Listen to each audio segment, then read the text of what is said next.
Okay, this is axia 2025, and as you can see, the gap here is not a lot. Not sure whether you can see it or not. The gap here is not a lot. So the year 2014, the gap here is quite a lot. You can slot this whole fan underneath here, but currently this one not able to. So this is a 6-inch sard radiator fan. So I only managed to fit this in.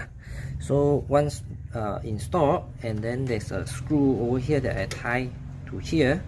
So here there is a screw head. So remember to put the sard given foam pad over here, and then you use the electrical wire tape just to ensure that the pad don't fall off because the sticking surface is not flat.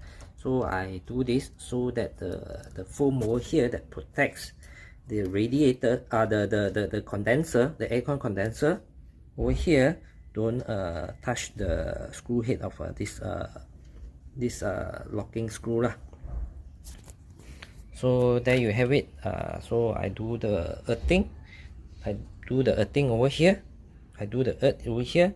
So make sure that you want to connect this fan. Make sure the polarity is right and the airflow is right. That's the most important thing.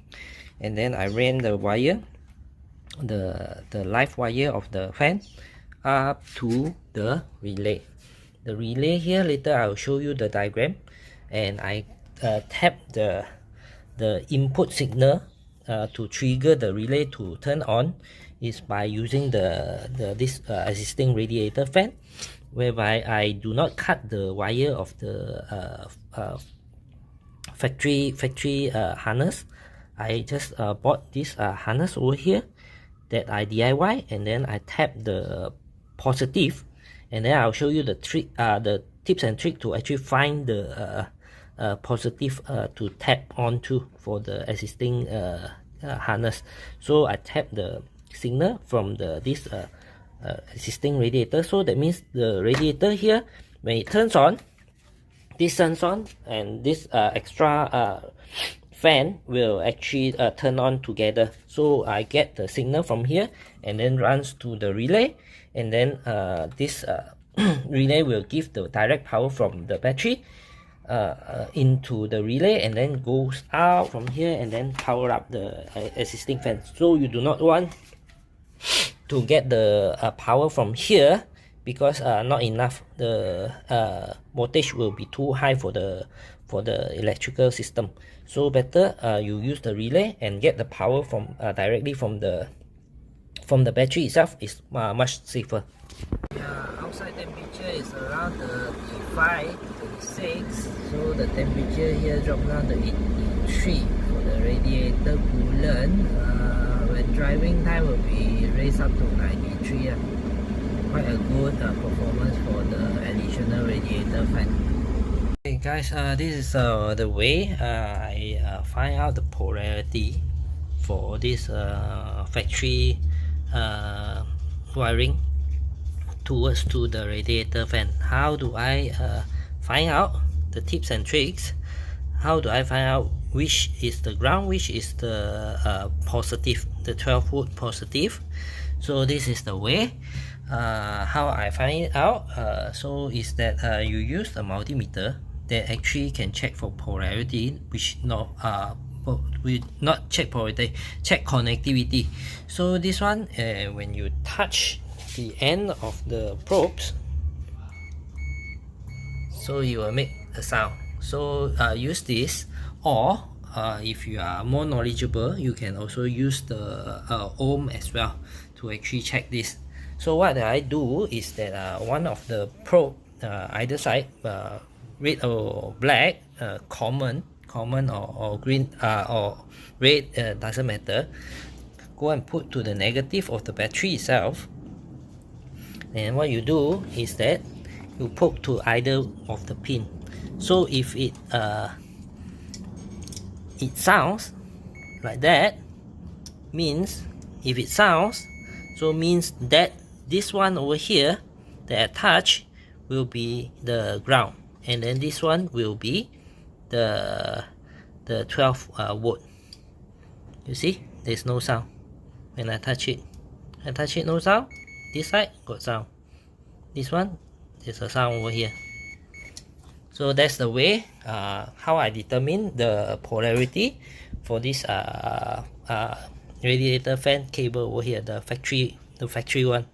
So this is the one that I mentioned before. This is the one that I DIY myself, and then I tap from this side, the positive side. So the ground, you don't tap from the ground side. Okay, last but not least, this is the most important one. This is regarding the whole connection on the relay itself, the 12 volt 8 amp relay that I use, that I bought from Shopee, that they advertise as a relay kit for radiator fan. So it comes with cables and fuse holder and whatsoever lah. But the kit that you buy, you have to be extra careful. The fuse provided might be 20 amps. So for my application over here, since this sard radiator is 80 watt, better don't use the 20 ampere fuse. So that if you have a lower one, so you will protect the whole electrical system. So advisably change your 20 amp to 15 amp due to the load, even though this one is just only 80 watts. So okay, one more thing I discovered is that when you buy this relay kit with that comes with a cable, fuse holder, everything, right? So the polarity over here is also quite important.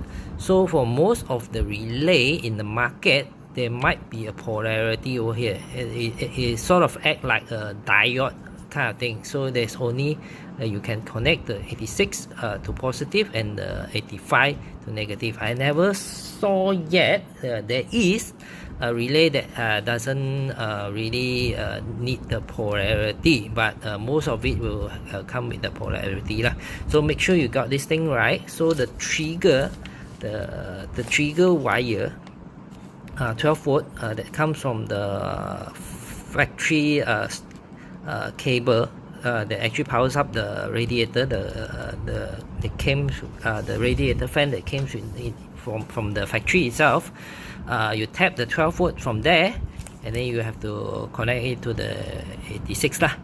And then this one will be 85, we will need to connect to the car battery negative. So this is very, very important. Make sure you don't got this wrong. And then the 30 will connect to the fuse first, 15 amp fuse, and then go to the positive of the car battery. And then the 87 will be the live wire that powers up the positive of the extra fan that you want to install. Make sure you don't got this wrong lah. So one more thing is that reminder, previously in the earlier on the video itself, make sure you get the polarity right, then everything will be fine. So basically after a run that I did for almost like 1 to 2 weeks, so I went uphill to Genting Highlands, and then I came down. Actually going uphill will actually stress the engine more, and then the temperature will rise up to 100 to 97 degrees. This is actually engine coolant temperature that it rise off to. So within 1 or 2, I think so, 1 or half a minute, the extra radiator fan performance will able to actually pull the temperature back to 87 to 90 degrees Celsius of the engine coolant temperature. So it's pretty good comparatively without the additional sard fan. So you will take quite a long time to actually bring it down. So one thing is that climbing hill, it will able to bring down your engine coolant temperature down faster. Second stop is that if you're stuck in a traffic jam, your aircon will be able to perform better than you do not have this additional fan.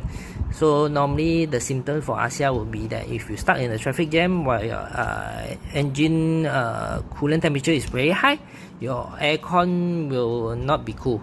That will be the normal symptom. So this one will definitely help in that sense. So hope you guys subscribe, share and like this video if this will help you guys with your perodua axia. And also bezza lah. Bezza will having the same engine and also the radiator as well for the bezza 1.0 liter engine. So please help this old guy over here, subscribe, like and share this video. Thank you.